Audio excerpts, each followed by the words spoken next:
Welcome back, Hunters. I'm the Survivalist, and we return to Monster Hunter Generations Ultimate, where this week we're going to take a step away from the elemental builds. I will do a freeze and dragon build, or show that off when there's a more proper time for it. But we're going to move on to what is basically the meta build for, like, bowgun for, like, kind of all of Monster Hunter, which is a little bit sad to say. Like, one of the things I have had issue with is just how prevalent Pierce builds have always been for the light bowgun, because it's always the general go-to that just every meta always is this, so it doesn't feel like you have as much variation on like what you play or that with the light bowgun. At least for Generations Ultimate, once you do get endgame, you can make some elemental builds. They do have some use here and there, but for the most part, a lot of it has always just been to go Pierce-heavy builds and Pierce-focus builds. And because of the way they operate, they're not really all that interesting to play. So for our skills here, we are going to be using the full Atalkar, the Nested set to build it up. We've got Ammo Saver, we've got Critical Eye +1, Pierce Up, Crit Boost. So this is basically a heavy Pierce Rapid Fire affinity build. I'm just going to have a little bit to eat, then we'll just see about a couple monsters go after, and probably spend this week just using the Pierce build out. Yeah, might as well go for Temper, because that's what it'll work for. And I think we'll start with... yeah, we'll start using the Valor style with it. I think Adept is actually where you can get really stupidly strong with it, because of the extra bonus you get for the Adept reload. But we're still working through G2. Volvidon, we'll go for one somewhere else again. I don't really like the Rune Pinnacles. It's not that much to look at. But we've got... Nargacuga. You know what? We'll start with Nargacuga. This is usually the monster, whenever you encounter it, it's a good idea as a gunner, whether it's light bowgun, heavy bowgun, or even bow, to pick up its armor set. Because often Nargacuga is a monster that gives you a lot of good evasion skills, which really help you out because, basically, I'd probably say from World, or like, Generations Ultimate and everything behind it for, like, timeline, you are very squishy as a gunner at the later end stage, or end game stages. It's really only been... I'm trying to think... World, Iceborne, Rise, Sunbreak, even Wilds. Well, Wilds is kind of hard to say so far, just because of like how the beta performance was, as you guys might have seen on my video on the channel, but yeah, for the most part, gunners have usually been much squishier to physical hits, and it's kind of like a bit of a paradox there. It's like, one of the things about playing gunner is you're given higher elemental resistances, but lower raw armor value. So you think, okay, well that makes sense. As a gunner, you're probably going to be targeted by like fireballs, blasts, shots, stuff like that from monsters more often. But how it often becomes the case is you're focused more by the monster's charges, leaps, jumps. Generally some rather heavy-hitting physical attacks get thrown your way because you keep your distance from the monsters. So instead of having the defense boost against that, you're more susceptible to getting more damage if you get hit by those, and you're targeted by those more frequently. So I've just got to figure out where Narga is, and then we'll get started. But it's always a little bit of a guessing game trying to figure out what area do the monsters begin in. I thought it might have been up here, but maybe it's somewhere else. Let me just do some peeks around to see. Yeah, not here. I don't think it would be down by the nest area. Let me just try here, and then I can always come up and go around over there. Abnoth are all chilling, so it's nothing adjacent to this area. That is one nice little, like, touch is if you do read the activity of some of the small monsters or the herbivores, you get an idea of how close you are to the monster, because if they are in an adjacent area, they usually are more skittish and show animations and signs of that. I guess we'll try the nest, and then if not here, we'll... Oh! Okay, there might be something here? Maybe it's just the wind I was hearing, but... I don't know, I was hearing some odd sound, and, like, for some reason we did, like, get nervous or, like, have the feeling of being watched. Like, you saw the player character do that little animation. So I actually want to head back out here and see if I do find anything or not. I really do have to remember to start packing paint shots for the bowgun. Oh, there it is. Okay, yeah, so it did come here probably when I had that animation play out. I was just dumb.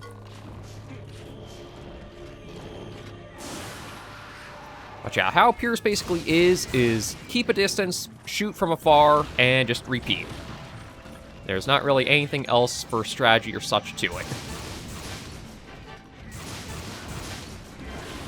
This is where, again, Valor style... Oh. Well, it can come in handy as long as you're facing the right direction to block off what comes your way.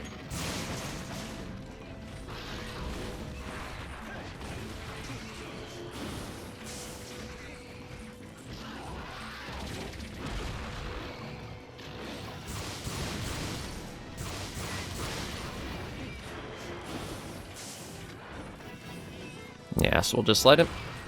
Narga's also a pretty predictable monster to read its patterns on. It's one of the nice things about it for...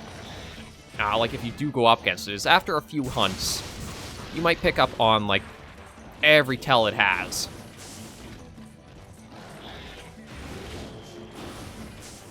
And once you know all your tells, then you can do some pretty easy hunts and stuff with. Like, case in point.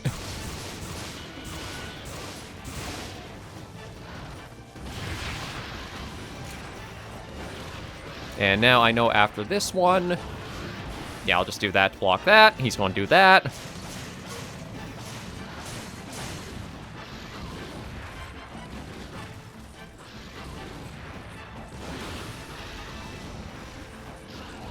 Yeah, every time he does that leap, he does, like, a cooldown of a little taunt or whatever. It's just part of the animation set that's programmed for how he operates.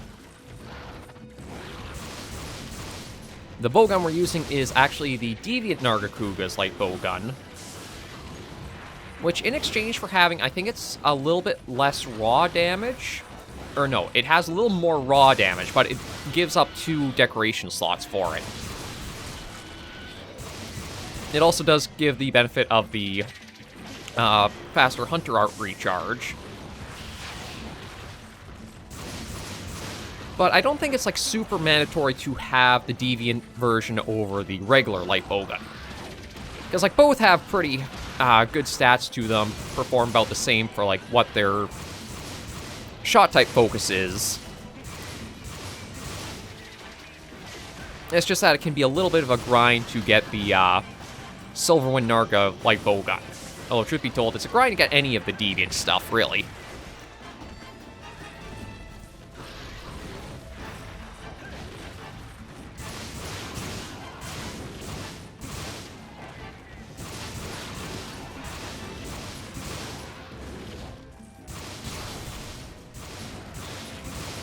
Yeah, big folks will probably be trying to break... I'm thinking maybe breaking the wings, because at least there, that'll give me my opening to get a lot more shots off really easily. Because that'll topple Narga over. Nope. That can still be a bit fast, so don't let up your guard too much.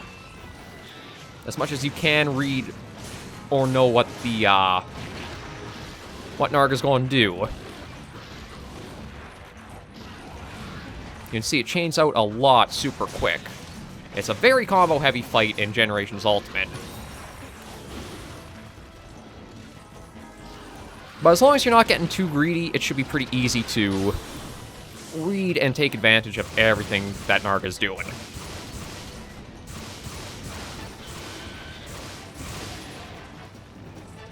Now, you could probably change up this build a bit to use, oh.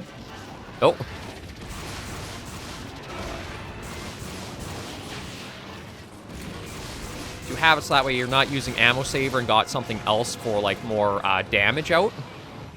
But I still like the Ammo Saver just because of the finite ammo you are typically working with in Generations Ultimate. It's not like World and Iceborne where you have the camp you can resupply yourself with more items at, or there's a lot of stuff out. Natalie, I mean, I guess it's not terrible. It's letting us get away without worrying about Joe, but I still do wish you had, like, a command button for the palicos or your assistants. That way, if you want to trap out, you can signal for it. Rather than just they randomly pop it down when they feel like it. Yeah, there's Narga, and you can see the Apnoth. Well, I mean, they're freaking out with good reason, given we're here for a fight.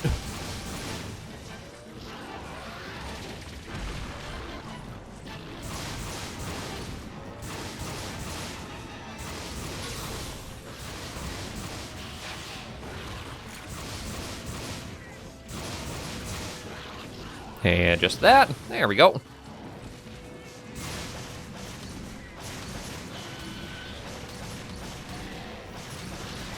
See, I wouldn't actually be surprised if we do clear this hunt before we're even out of Pierce 1 rapid fire. Just because the combination of how often we get out our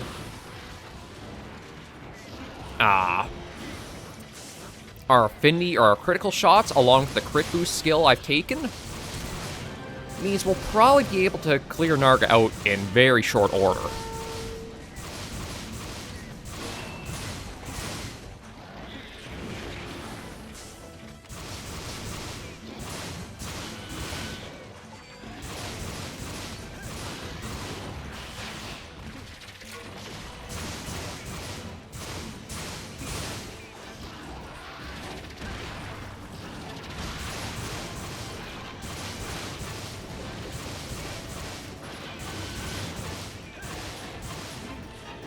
Yeah, at least with the Valor style, you do get a little bit more to the feeling of doing Pierce builds. But a lot of them, they're such a safe build because Pierce has a long critical distance. So to get maximum output of your ammo, you basically just want to keep like a sniper sort of play style. In single player, at least you do have, again, the monster targets you pretty frequently, so you have some more interaction. But in multiplayer, you could likely go without getting targeted by a monster at all and just continuously pepper in a lot of shots. It is the case where Pierce feels a little too safe for the damage output it has. So I still feel like Monster Hunter is one of those games where it's like risk to reward. You know what? Maybe we'll see. He is enraged, so maybe we can actually try getting the tail off. I kind of doubt it, but we'll give it a go and see. Oh. I also got to remember to take some of my own advice of remembering to use the Valor style with that instead of trying to dodge everything. Because again, one of Valor's strength is just having the ability to do that and trivialize a lot of monster attacks.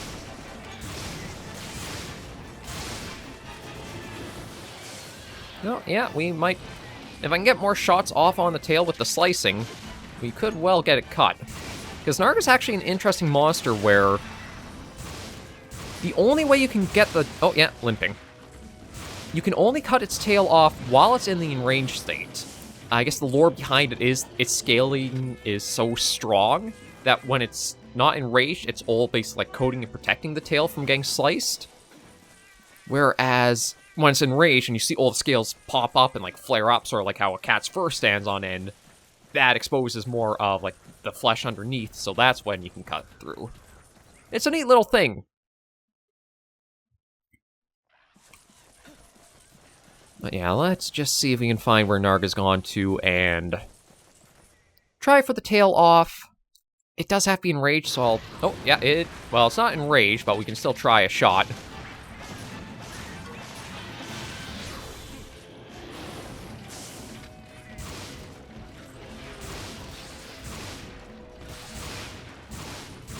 Okay, I messed up on some of those shots, but I know where... At least I think I know where Narga's going. I think it's to... Oh, okay, it's not to the little nest area I thought it was. The nest area there, let me actually expand that. Ooh, wrong one, sorry. Yeah, Area 6 is where flying marvels like Yonkatku go to nap. Like, I guess lower tier monsters. The higher ones come to... Oh, crap. Okay, well, good news is Narga's at least ticked off, so we can try for that tail like I was talking about.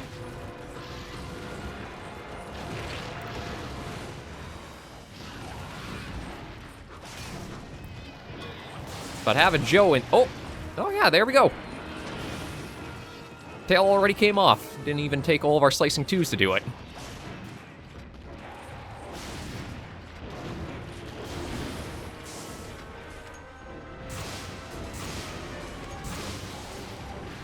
Oh! No, I thought maybe I was able to knock Narga out of the air. Well, let me see if I can get the carve off, and then we'll try to figure out where Narga's gone off to. Because yeah, having Joe in the nesting area was not on the plans.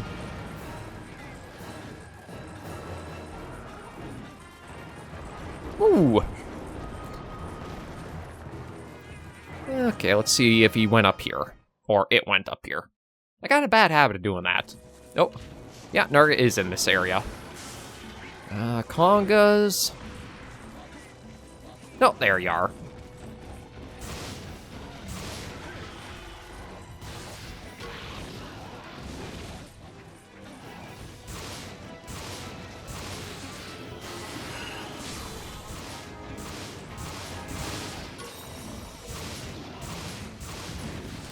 Oh, there we go.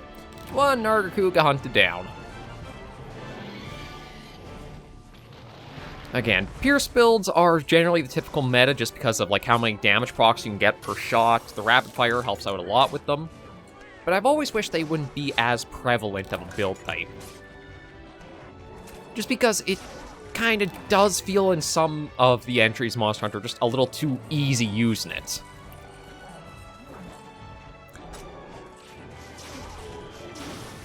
I know there are some speedrunning videos out there of, like, Iceborne's Fatalis, where Dragon Element was used. But it still can feel like I just want a little bit more variety of, like, how viable other builds can be. Like, single player is probably where you do have to have, or you do want the most capable build type out there. Because with, like, Generations Ultimate, you don't have scaling for how much the monster's health is. They have a fixed amount for the Gathering Hall and the Village and offline stuff. So all these are actually monsters that are kind of skewed to have the full health of like a team of 4 to go after. I think it gives them like... I'm trying to remember what the difference is between the Village and the Gathering Hub. I can't remember if it's like 1 3/4 times the health of the Village or not. But yeah, that was one nice quality of life thing that did come with World and Iceborne was the monsters do scale better to the amount of players. So solo was just as viable as with a team of 4 or 2 or 3. But with Narga taken care of, I think we'll look at another monster that's going to be really good for Pierce just to completely shred through it. We'll just buy some more Pierce ammo since we used up our level 1. And then we're going to go after Najarala. The, I think, only Snake Wyvern the series has. Yeah, I'll do that. Get Temper. And Najarala is a bit of a... It's a monster that feels like you can really exploit it using aerial style. Like, let's see. Nursilla, we'll go after another episode. Yeah, there's Najarala. Because Najarala is a... It's got a really weird skeleton in how it poses and, like, sits itself.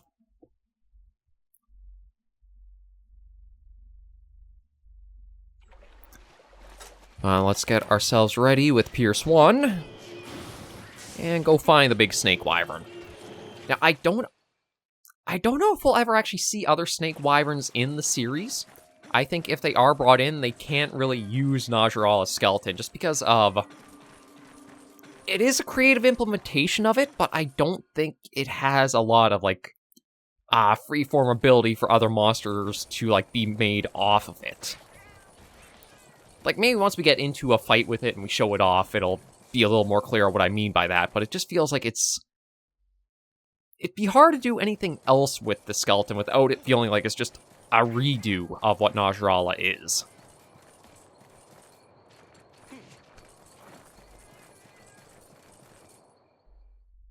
Yeah, I believe it's in the nest here. Oh, there it is. Big sucker too, ain't it?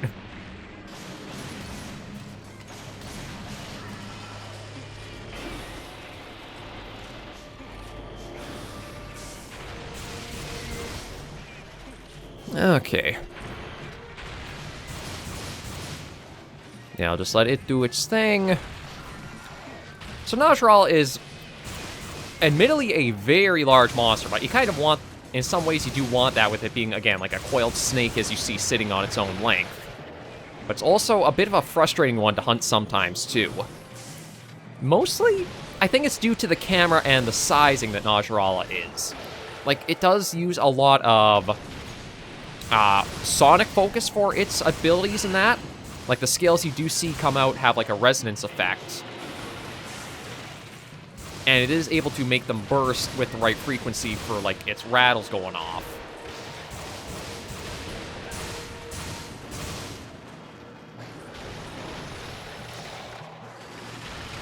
But yeah, there we go. Okay, actually, we have a couple of reasons why we can show off Najarala being a little frustrating of a monster to go after.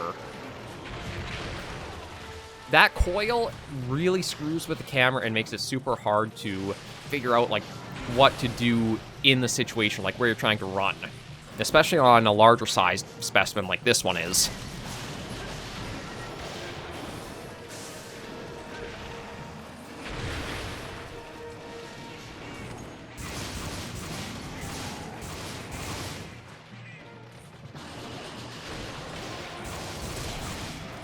Okay, no, part break to the beak.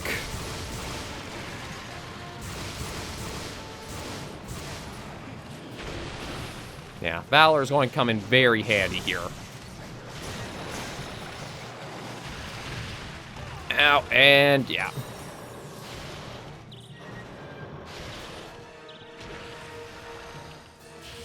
Okay, thankfully I got the timing right to get out of that.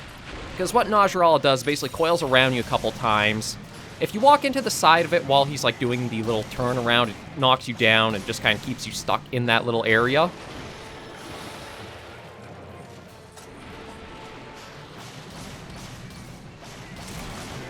There we go, tail broken, so that'll make this fight a fair bit easier.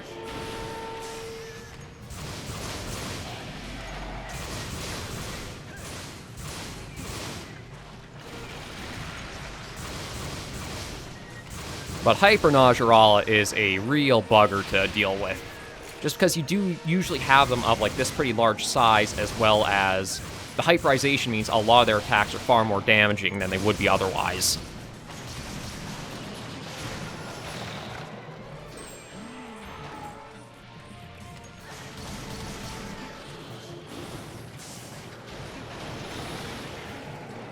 Now just let that go off.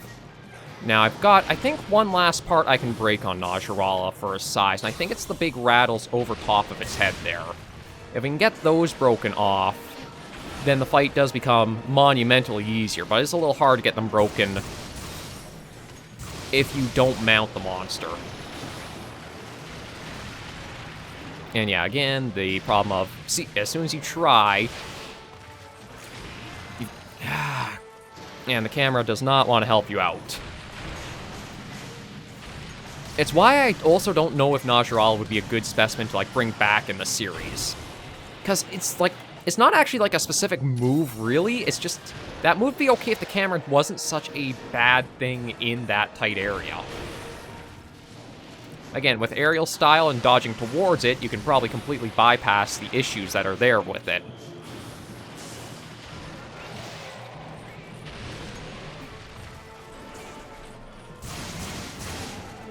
And let me just see if I can get a little distance to get...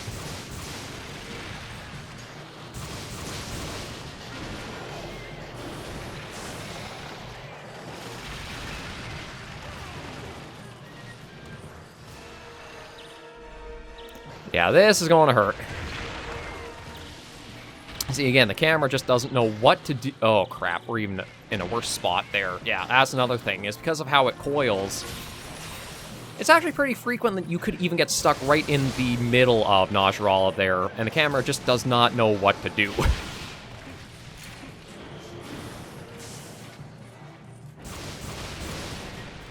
And it's also that Najarala kind of fills up this spot, sort of like Malfestio does, where it's like a status focus monster where you'll go after it to get the weapon status focus. And for Najarala, it's actually paralysis that most of his gear leans towards. Paralysis for the weapons, and I think his armor is actually all about capturing monsters. I think you get things like easier traps set up. You don't have tranquilizer reduction, so you only need like 1 tranq bomb if you're going to capture a monster.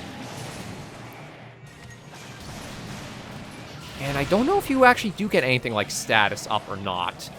Oh. Oh. I guess one of the traps the cats put down helped us out. Oh, and we actually got a part break from the leg there.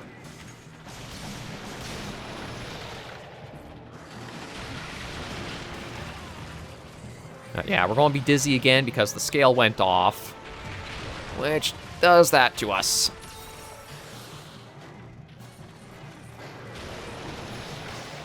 God, I hate fighting monsters in such narrow and tight areas. Okay, I managed to somehow get underneath his coil to get out of that.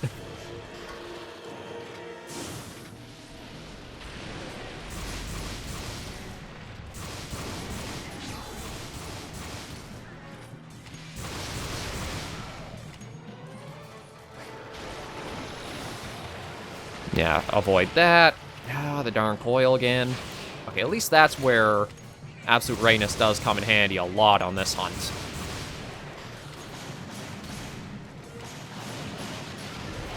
There we go. Okay, we might have an easier time now, because with the rattle broken,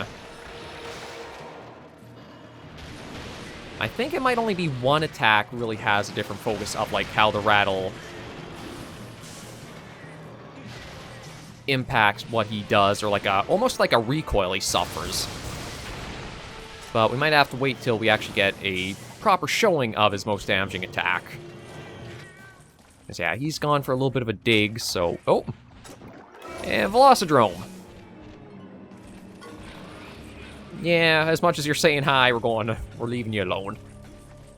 Okay, pop our way back out. And I think from the direction... Oh yeah, you know what, we'll use the little trick of the balloon to help us know for sure. Yeah, okay. So that is a little trick, is if you do see the air balloons floating around in Generations Ultimate, you can give them a wave and they will give you like a little flare on the map for where the monsters are. It doesn't last super long, so... And you can only do it, I think, once per hunt. But it's like a little wave just helping you narrow down for them.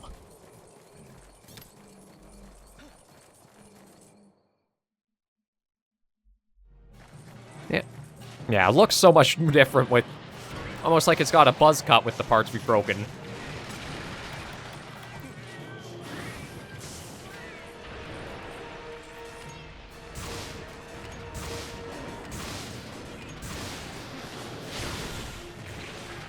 No, actually, I'm surprised I didn't get hit by that.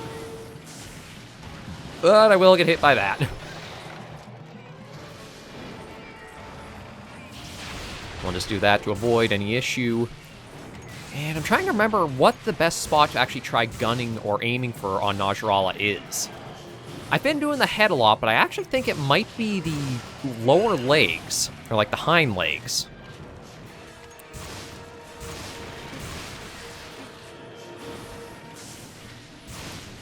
And it's, again, one of those quality of life features that World and Iceborne were very nice to bring in, but this was just ahead of its time. Okay, it's left here. The only thing I can think of is just going back the way we came. Let's see. Not here. And they're not freaking out, so that makes me wonder if maybe it's gone back to the nest. Because that... all the Abnoth being calm... No, I'm acting... Really? I thought they would have been a little more skittish with the Velocidrome in this area, but maybe there has to be a... Maybe it's like a threshold of sizing? It's a little odd. Oh, yeah, there's Najarala. Came right back to the nest, I guess, after all the beating up Wade gave it. Alright, so I think... Yeah, the head's broken, so I'm going to aim for the leg here. It's one of those things you basically are probably better off trying to find a chart or something that lets you know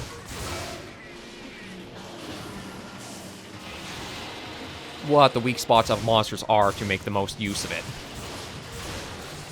Because bowguns are one of the weapons where it's a lot more important to make sure you're aiming at the right parts. The finite ammo really does play heavily into making sure every shot counts. Oh.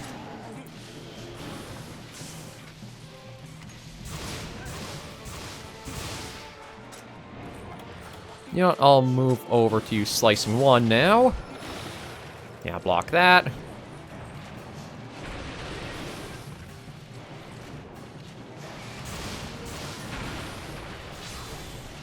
But this is where I have talked about and mentioned that Adept and Valor do kind of feel mandatory for some of the G-rank hunters, just because of how monster attacks can sweep over such a big area, and also how they combo so quickly.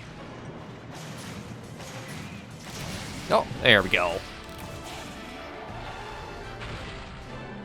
One Najarala hunted.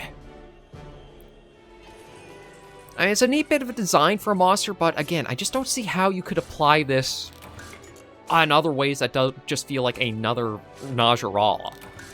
Like, you look at, say, Ignactor and Lagiacrus, sure they share the same skeleton, but there's a pretty different moveset between the two, as well as environment and such, that it really makes them feel distinct. For this kind of skeleton with Najarala, unless you changed it so that way it doesn't, like, have the same coil posture, that I feel like you'll just always feel this is just another version of Najarala. But that was our first episode with the Pierce build. Next episode, we'll take out the Adept hunt, or we'll take out the Adept style for our hunting style, show off what that does. That's where it's the real powerhouse behind this kind of build, because I can't remember if the Adept gives you the affinity boost or the attack boost, but it boosts something up to help your damage out, and that is where it just ramps this up even further. But yeah, I don't think the, like, build-a-set armor is the top build you can get for a Pierce build. I think if you mix some pieces, you can get a better one out, or a better one put together. But I figure just for the simplicity of things, and yeah, he don't look happy too, does he? Just felt that last one. But yeah, we'll get see what else we still have in G2 to get done. I think we have Nursilla and Volvidon, and they may be the last two. But I have to do another sweep through just to make sure. But for now, that was our first episode of the Pierce build for Monster Hunter Generations Ultimate. Let's just, there's the gestures. Wave you guys out and end the episode here. So thank you all very much for joining me on this episode of Monster Hunter Generations Ultimate. If you did like the video, be sure to give it a like. And if you have any comments, tips, or tricks, be sure to leave the comments right down below. Until I see you all in the next video episode, Hunters and Survivors, please remember, as always, to take care, stay alive, and happy hunting.